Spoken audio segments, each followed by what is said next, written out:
everyone, Zizaran here with another 3.5 Betrayal starter guide. This time trying to do a Shattering Steel one, and it's a few hours, 40 minutes actually until Betrayal starts, so trying to get a last minute one out there. We still don't have all the gem stuff in, so I've used Spectral Throw as a replacement until it's live. So I use a program called Path of Building for these guys. If you don't have it, grab it in the description down below, definitely worth getting. And if you're new to the way I do my guides, I was doing a point for point system showing exactly where new players should put points. So for example, when they have 82 points, your skill tree should look somewhat like that. Here's the final skill tree at 118 points. In the notes, we put exactly where every gem is bought. So if you're wondering where to buy things, that is what you do, and what quest you have to do as well. Items, we have like an early game and an end game set. Here I'm suggesting axes. So for example, when you are getting like a decent weapon, you can choose to do either swords or axes, depending on what you want to do. Those are your choices.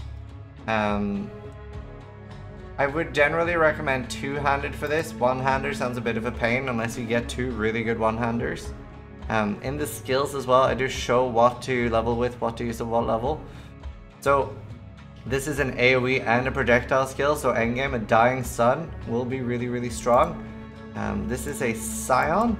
So first you set the Slayer, and what that gives you is really nice overleach, really good safety. I think it should be fairly nice for stuff like that. And then you get Path of the Duelist. So in the start, you can see that you're leveling up with like the resist nodes. Later on, when you have Path of the Duelist, you can get rid of those, and you probably have enough resist on your gear. And you have the option of going from here. Your second Ascendancy, I mean, I was thinking about Pathfinder just for all the fast and stuff, but this isn't really going to be a boss killer, so you don't need that. The Deadeye, however, gives you 2 additional Pierce, which is going to be really nice. Same with the additional Projectile. This should be pretty cool, but I think there will be a lot of different versions of Shattering Steel as well. Valpact fairly early on once you got your Slayer Ascendancy, so that's Cruel Lab. And yeah, I mean, it looks pretty okay on paper. Early game, you can rush something like a Combs Primacy. It should be really easy to get, or just a rare 400 plus DPS axe. Items early on, you try to farm a Tabula Rasa and Blood Aqueduct, pretty nice. Carnotarge is fairly easy to get in a lot of leagues, and helps you a little bit. Especially like nice for resist early on. Then just like, I don't specifically in the guide say exactly what piece of gear you should get what resist on, because it doesn't really matter if I tell you to get 30 cold rest on a ring. Just try to be capped with fire, cold, and lightning resist by Act 4. And remember that you lose resist when you kill Kitava in Act 5 and Act 10. The bandit for this build is just kill points, just kill them all. And Pantheons, I'd recommend Solaris and Shakari.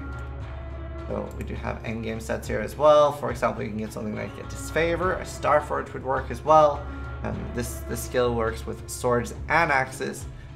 Devota's Devotion, really nice. Gives you high attack speed, makes you run faster, chaos resist, and a lot of dex. Quite nice. Combs Heart, it's also very self-farmable. So the card drops in the Combs King's Heart. Drops in Volcano. There has been changes to div cards. I would be very surprised if that was one of them. So that is relatively easy to self-farm compared to how rare it is. 2-socket Tomb Fist is really nice, and then ideally you want like flat fizz on all your jewels and life. 2-socket Bionic as well if you can afford. On your amulet you want max leech rate and 10% chaos damage gained as extra chaos. Stuff like that is fairly nice in the build. You do also have the option later of considering going down and getting extra leech right here if you want to leech more.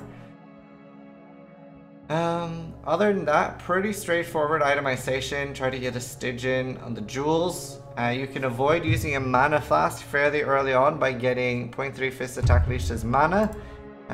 This node as well gives you mana leech, and that generally solves any mana problems. So fairly straightforward.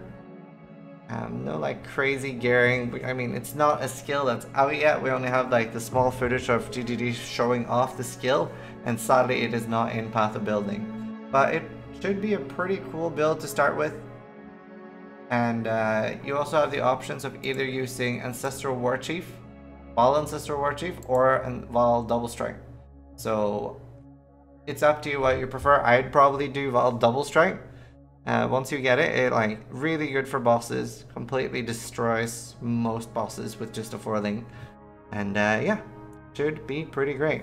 Hopefully this helps. We put out a lot of guides for Betrayal, stayed up fairly late doing it. And good luck in Betrayal, and try to die less than I do.